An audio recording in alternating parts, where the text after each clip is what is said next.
Official welcome to Flipside, and Daisy Leo Sikidi, your host on today's edition of the show. Tomorrow is World Charity Day, and this year's theme is focusing on a global eradication of poverty. Things are really tough in Nigeria, things are hard. But as hard as it is for you, just imagine some other persons who are living in the same society who have no parents, how they're coping. Imagine the widows, how they're coping. Imagine those who are neglected, how they're coping. And we have a lot of these kinds of people living amongst us. So this year's focus is on people like that and how much of a help you and I can give to them to at least make them have a sense of living and humanity. So we are going to awaken your humanity today on the show. But before we do that, we have a story on charity. It's a story that even children can relate with. So let's quickly push play to that before we start talking about what we have for you on Flipside today. A little squirrel was gathering acorns for her nest. The squirrel looked all over for the acorns, and she found lots of them. Every time she found an acorn, she was happy. She couldn't wait to bring the acorn back to her nest.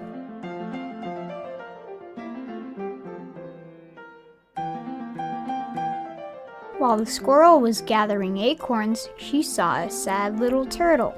She didn't know why the little turtle was sad, but the squirrel was very busy. She wanted to be nice, so she decided to stop just for a minute to give the sad little turtle an acorn. That should do it, she thought. Now back to work. Next, she saw a sad bird. She didn't know why the bird was sad, but the squirrel was very busy. She wanted to be nice, so she decided to stop just for a minute to give the sad bird an acorn. That should do it, she thought. Now back to work.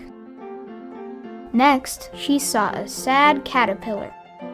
She didn't know why the caterpillar was sad, but the squirrel was very busy.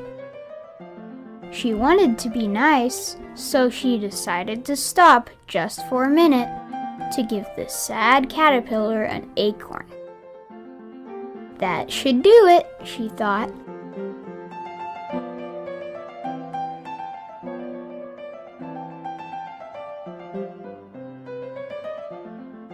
The squirrel finished her work for the day, and she went into her nest to count all the acorns. The squirrel was very happy to have so many acorns, but she couldn't stop thinking about the other animals. Something was wrong, she thought. I wonder if they're okay. She felt love in her heart for them. The squirrel went to find the sad caterpillar. What's wrong? The squirrel asked. Are you okay? I lost my toy, the sad caterpillar said. I dropped it and it fell down to the ground. I can help, the squirrel said.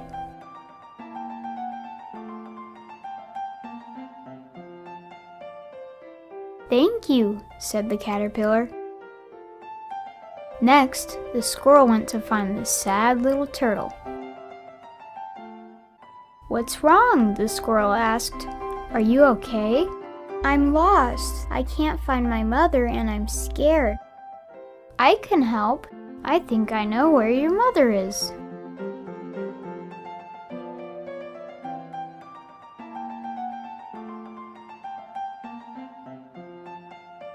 Mother, there you are. I couldn't find you and I was so scared.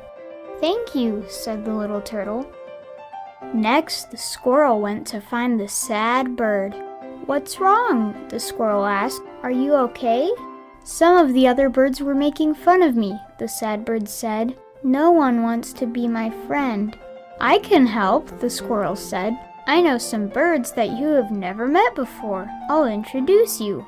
These are my friends, and you can all be friends too. Nice to meet you, said the birds. Nice to meet you too, said the sad bird. But now she wasn't sad anymore. But charity is the pure love of Christ, and it endureth forever.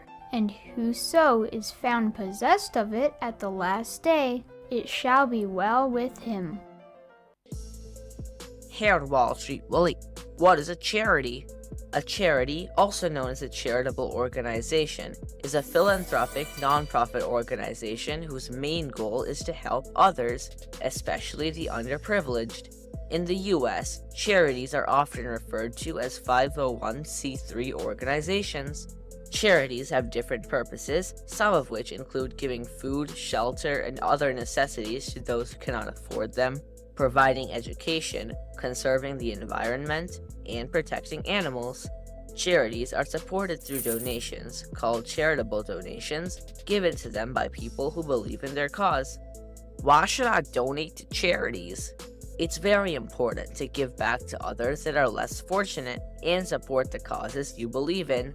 It helps us appreciate what we have in life and is a great way to express our gratitude. It also provides an excellent opportunity to teach kids to care about others and make a positive change in the world. Donating to charity actually makes people happy, so it's a win-win.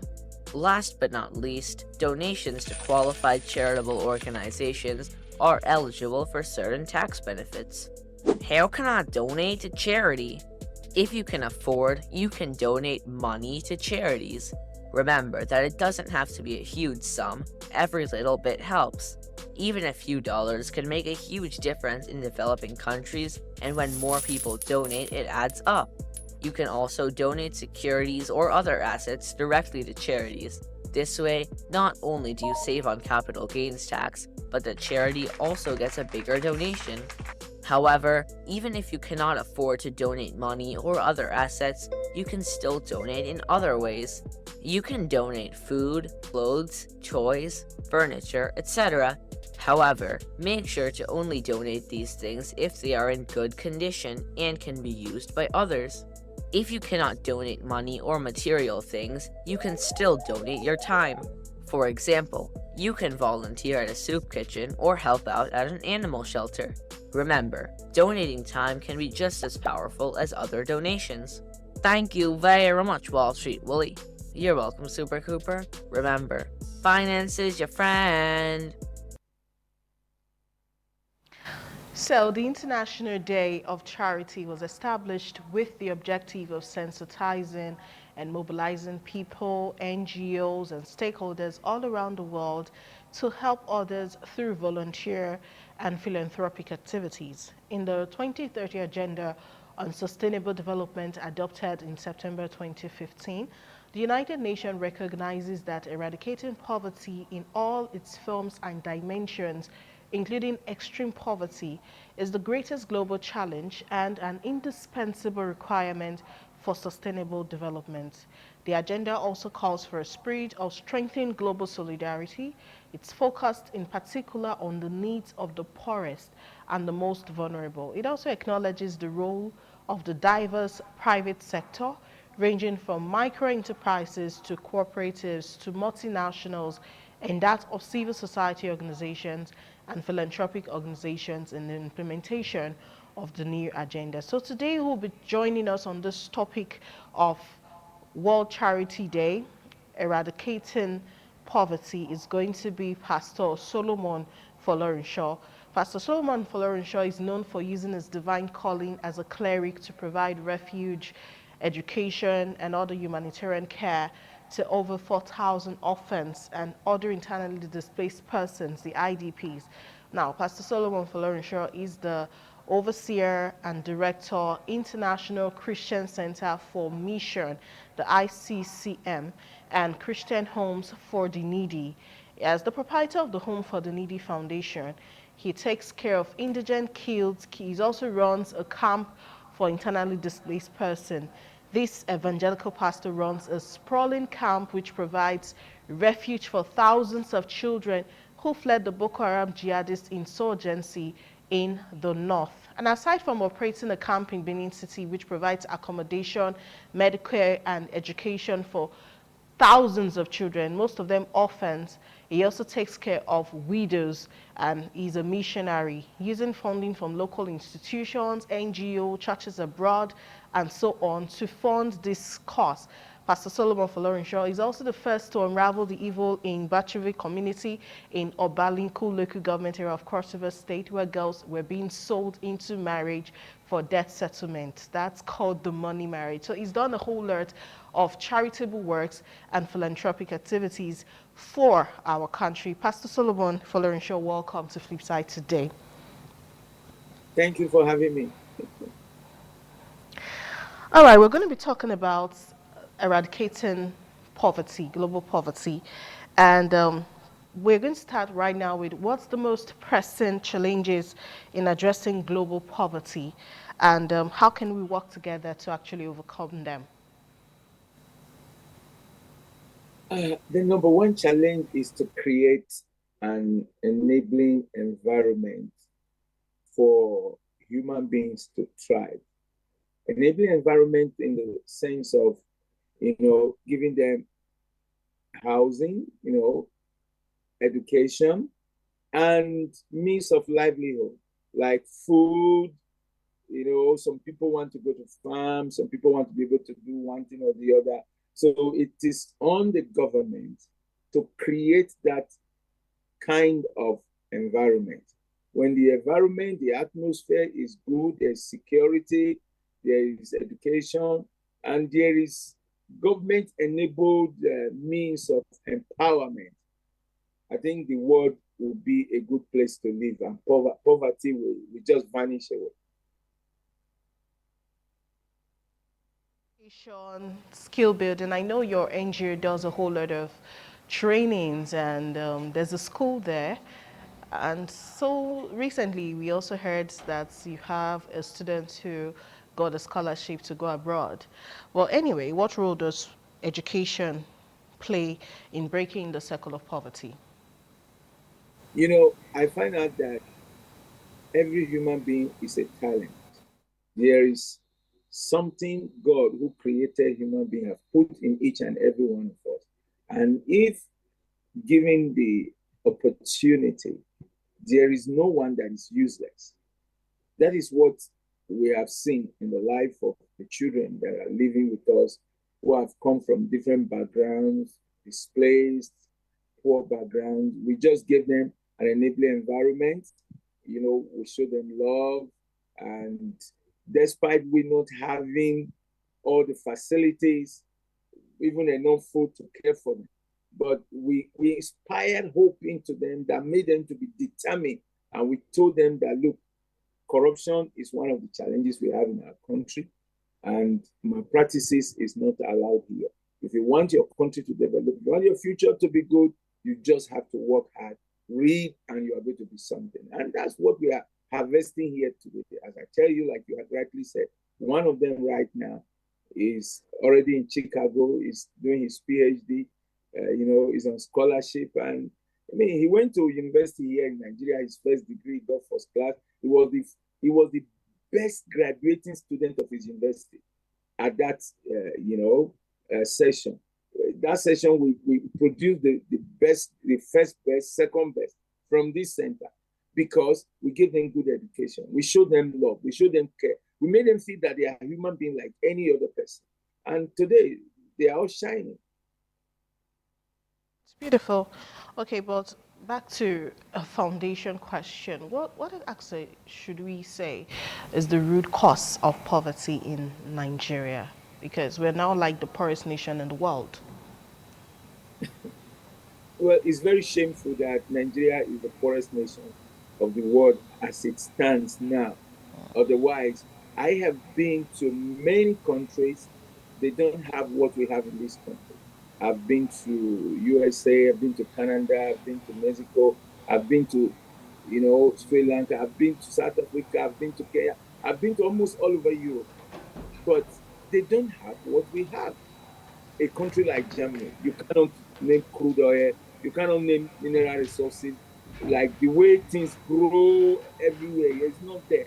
But the problem in Nigeria, for me, is man-made. And it is not just one thing.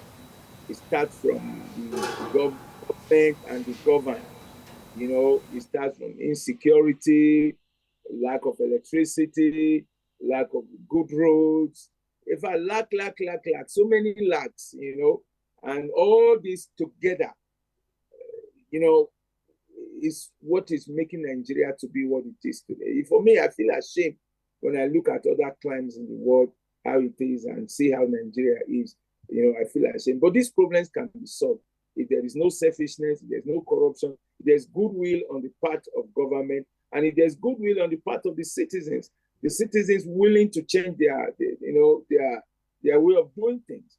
I mean, this country will be a better place to live in if people can go to farm, for example.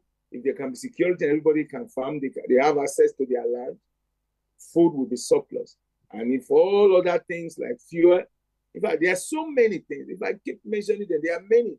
And everybody seems to know the problem. But the solution also, everybody seems to know. But the good way to implement it is what the challenge is. I can imagine.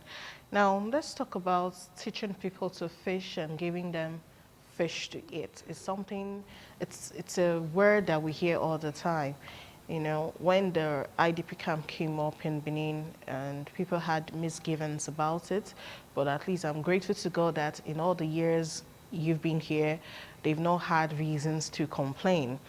But the social welfare programs that many people bring up to help the poor, is that really the way to go? Or teaching them, because it's almost like you have an NGO, for children, malnourished children. So that NGO goes to the village, gives them some nutritious foods, and it ends there till maybe they have another program, and it goes on, and there are several NGOs like that. Is that really the best way to go in dealing with vulnerable people in our society, or there's something else we could add to that? Actually, the program that we run, there's what we call short term and there's what we call long term. The short term is meeting the immediate needs, which is hunger, health, then general welfare. First of all, these people are already traumatized, malnourished, not healthy. So you have to provide food for them to eat. That is short term. You have to provide medicine. You have to provide a place for them to stay. Now, when they are stable, then you go for the long term, which is now, what is it that each and everyone needs to do in order to be able to reintegrate back to the society and be productive, taking care of themselves and taking care of others? So that's where education comes in. That's where skill acquisition comes in. That's where other things come in. So there are twofold, two ways to handle it. The short term, taking care of their immediate need, to make them have the energy, the mental stability, to be able to reason well, to think of what they want to achieve in their lives. And that's exactly what we are doing here. Initially, the crowd here was so huge, up to 8,000. They were between 8,000 and 9,000 then. And, different persons were coming, and I thank God for example, Governor Shomole's wife. Then every week she will be here 3 times. She came with different skill training. And then when they finished, the governor then would give them at least as at that time, 150,000 naira. A lot of them relocated willingly. A lot of them happily went to Abuja. Some went back to Maiduguri. Some went to Jos. Some went to Kaduna. And now we have over 5,000 that have gone to different places, who are well established. They are doing business. Some are farming. Some were able to own land. Even some were able to build their houses because of what they learned here. But the first was food, care. Then they learned something and they went back to different places. And then the young ones that were left, most of them that don't have parents, those who didn't have where to go. Now, those ones we decided, okay, while we are feeding them, let's give them education. And we discovered they are very, very brilliant. And today, you can see life changes. So if this is applied everywhere in Nigeria, because in Nigeria right now, there are a lot of displaced people. You go to even the south, yes, some communities, people are no more living there. They are not hanging around. Go to the middle belt, go to the north. Many people have been moved from their natural habitat where they were living before. So if government and corporate bodies and individuals we apply this same method, you will see the country turn. You will see everything change, and Nigeria again will become the biggest economy in Africa, if not the world. There's another issue people complain about, especially when we talk about poverty. They say the voice of the poor is hardly ever heard, not just in society, even within the family. There was one advert we have on television that was talking about burials in traditional ways, and the eldest son was complaining that because he can't buy a cow, the younger brother is now the one in charge. So it was a comic one, but most times when people are not financially stable, whatever they have to say seems to be hogwash. Nobody wants to listen. So what way can we ensure that the voices and the perspectives of those living in poverty are heard and also included in decision-making processes in our nation? Well, that is something that's been with us for long. I don't want to say it's part of the culture, or what I would say is the same in, I don't know, it's just, if you go to different communities, the poor people don't listen to them. And but I think that orientation, that mindset should change in the minds of leaders and people who are well-to-do. Because once the poor is oppressed and he has been pushed to a very ridiculous level, and nobody hears him, nobody listens to him. I mean, there's nothing that, even if he had a good idea, if nobody, comes down to his level to help, nothing will happen. Assuming we did not do what we did, like these people, they saw a lot of their neighbors, their friends killed, and a lot of them were hanging around.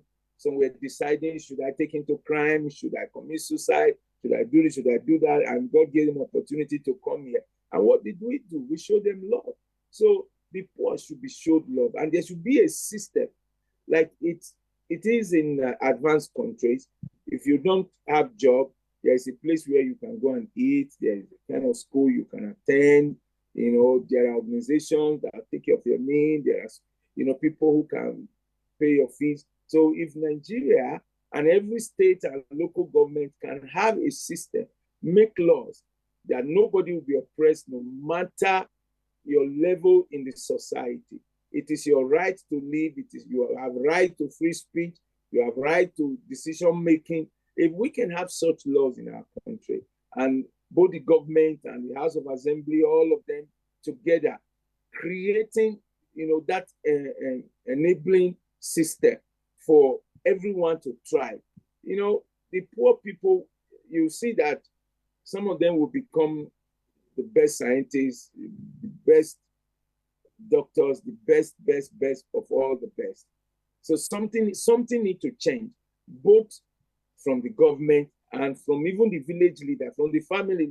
Like, I know some families, if you are not having money, nobody respects you. So families need to change. They need to know that money is not everything. Wealth is not everything. Knowledge, I love knowledge. Knowledge can, if people have knowledge, like you go to some communities, some people trying to do helicopter, trying to manufacture car, they have the brain, they have the heart, they have the knowledge. But because they don't have the money to put into it, you see, that talent is wasted. So I want the rich, the well-to-do in the society to know that God placed them where they are today. So they should be kind enough to come down to the level of the poor and,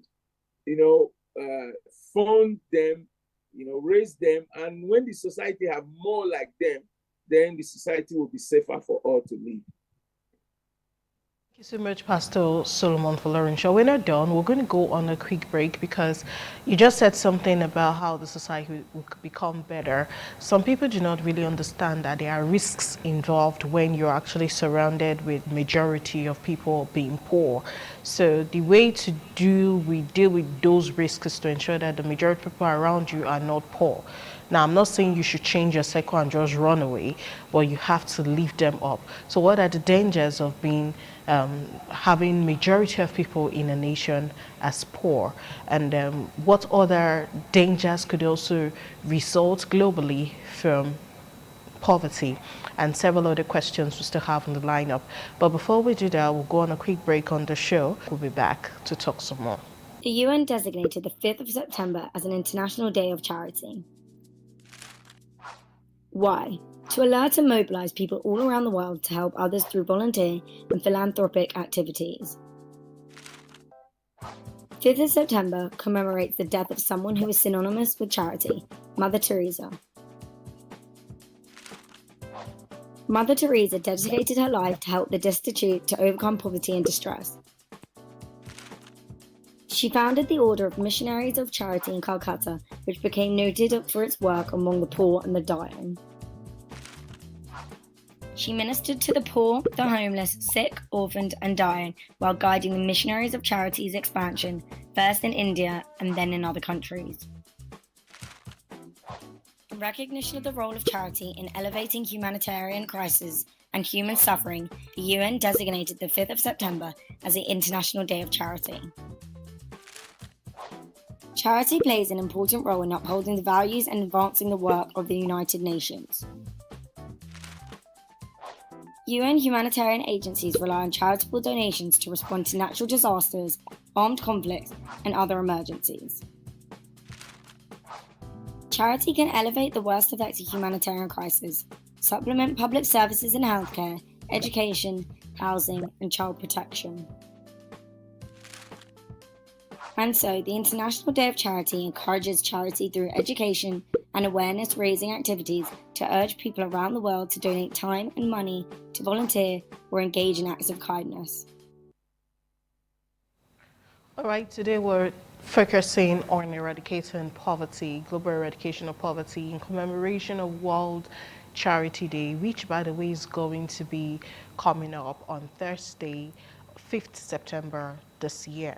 And this event is a UN observance to draw attention to needs around the world and get more volunteers and people to do charitable works, recognize those who are already in this field doing great things, like the major person, Mother Teresa, who was the brain behind this day.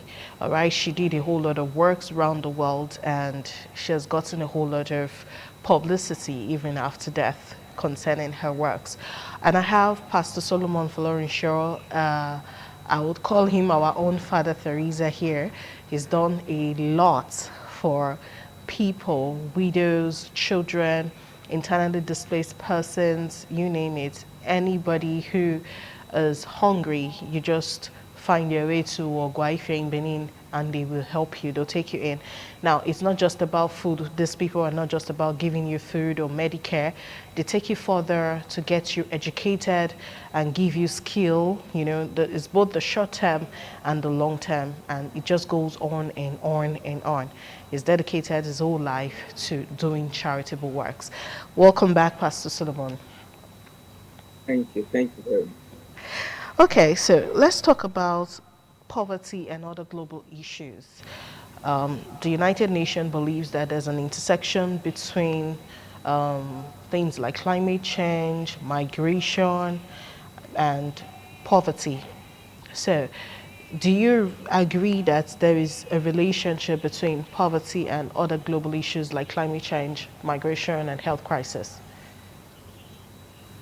Yes. In some part of the world, yes. Okay. But then, so at the moment, it's not everywhere in the world, because this is where, in some part of the world where they start having problems because of climate change and all that, you know, they're applying technology, you know, and they are always ahead, you know, with science and technology. But in our country, I don't think that is affecting us much, because even in dry places where rain don't fall like we have in the south here, you can, if you have money, if you have funds, you can do irrigation, because I've seen land Like even we are already making farms there in the north now. You can do irrigation. You can, if there is no rain, you can, produce water by yourself because the water level is not so high. So I feel that if the people will move from their manual way of farming and go into mechanized farming and start using technology, there's so much now that is available. There is even a greenhouse. There are like planting of yam, for example. All we knew before was you must dig the ground, but now it's for you to gather sand into a bag and you apply manure, just put some piece of yam, and then you are putting the right quantity of water. You see, yam will just start growing. So there are a lot of things. Knowledge. I think what we need to tackle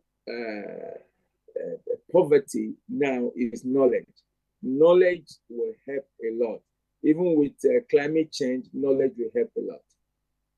Now, I have a myth that people have at this side of the world where I've even heard churches do it as prayer points. My good will not kill me. Do you think it's actually possible to give to the needy and somehow it will come back to hurt you? Is that even a possibility at all? To be frank, it's not everybody that you help that is kind. Oh. Yes, but yes, it's not. Those of us who are in this field, we have sold ourselves to it, and we have told ourselves whether the person appreciates or not, whether the person comes back to say even a word, thank you or God bless you. But we are not doing it to get that. If you are doing it to get a reward or something back from the people you are helping, then you will really be hurt by some behaviors. I've gone through a lot of things, but even like Jesus Christ, he healed 10 people and nine did not remember him, but one came back and appreciated him. So that is that about that. My good will not kill me. I don't have that. I don't use such words at all because I just look at the ones who are doing well. My joy is let them be established, let them find a place. And if tomorrow they are no more coming back to me to say I am hungry, but that they are able to feed, they are able to take care of others, their dreams are coming true, then I derive my satisfaction from that. So that is that's my response to that. Otherwise, to be frank, it's not everybody you do good to that appreciate you. Even God sends rain to everybody. He sends sun. The cool breeze. When you are hot now, you come out of your house, you see fresh air and everything. But not everybody is serving God. Not everybody is appreciating God. That's the nature of human being. But that does not stop God to say, okay, because there are some who are not faithful, who are not doing well. Let me not do it at all. No, you don't have to say, I'm not going to do it because the good might turn out to be evil. Then you become like the people themselves who are not good. Just keep doing your good. Let you be known for good. Okay, there are even benefits everywhere I go now.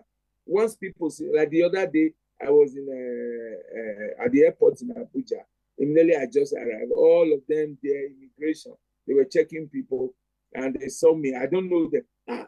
One just said, Pastor Solomon, IDP. All of them. IDP. See the way they were embracing me, praying for me. I mean, that is more than enough. That is more than enough. That's what I get everywhere. I'm telling you, that's what I get everywhere. I go to some places, things that will be hard for people. People just recognize me. They make it easy for me. People are praying for me. I get a lot of messages on my phone, WhatsApp. People are praying for me every day. In fact, the prayer that people pray for me. Sometimes some people, if I meet some people, they will just hug me. So time you paid my fees, so time you did this, and I don't even remember again. Is that no more than enough? I mean, that is more than enough, yes. Okay, two more questions before we go. There are some people, like tomorrow is the World Charity Day proper, and it's believed that everybody should, or is expected that everybody should do something, one charitable work or another, volunteer, do something for someone in your neighborhood, if it's food, if it's clothing, material, whatever it is. But There are organizations that are actually channeled to helping people. How can one who is willing to donate, let's say financial support now, gauge the sincerity to the cause? That it is real love. You practically had to put marriage on hold to focus on this. That's a lot of sacrifice.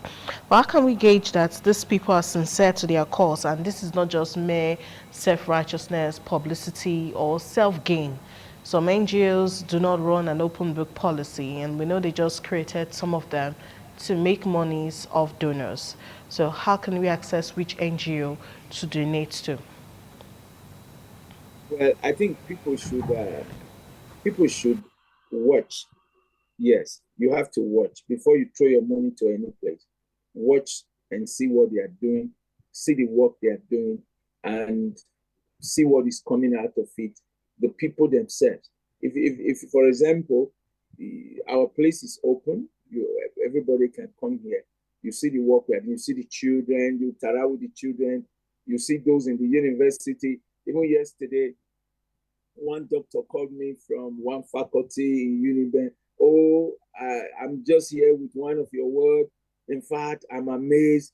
This child, I've been watching him in my department. I so much love this child, his character, his behavior, his academic prowess. I never knew he's from you. You know, those are the things you look out for. Not just people say, give me this or give me that, and then you don't see what they do. You have to look at what they do. You have to look at their antecedents. You have to look at their precedent. You have to look at their records, look at the fruits coming out from what they are doing before you start putting in your resources. Because to be frank, even as I'm talking to you now, there are human beings who are using my name and using them for our organization to create their own whatever on social media to be deceiving people. But we tell the people our numbers are just open. Call us, check us, see our true website, see our true Facebook. You can see us there. So people should be able to observe before they give whatever they need to give. Just watch, observe, and be able to differentiate between, people who are not right, they have something to hide. They don't open up their doors. They don't let you see everything. But people who have nothing to hide, their doors are wide open. You can see all that they do. You can be part of it. And I use opportunity to tell people, come and be part of us. Come and teach in our schools. Come and volunteer, maybe once a week, twice a week. Come join us to cook in the kitchen. But just come around and see. It's very open. Okay. Well, things are really very expensive now. The poor seem to be getting poorer. It's really difficult to cope.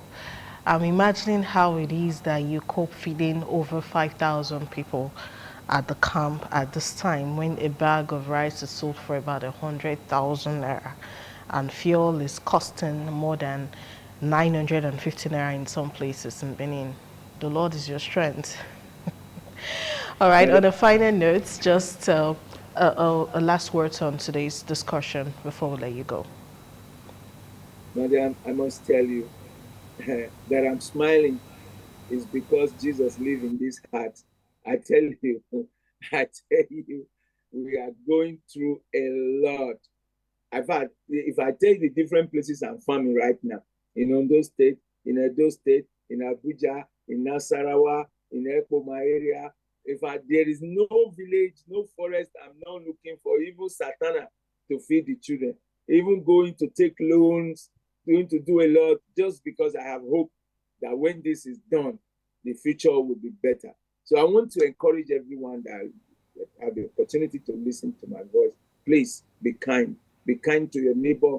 Be kind to that poor child around you. Be kind to that poor man, that poor woman, that widow.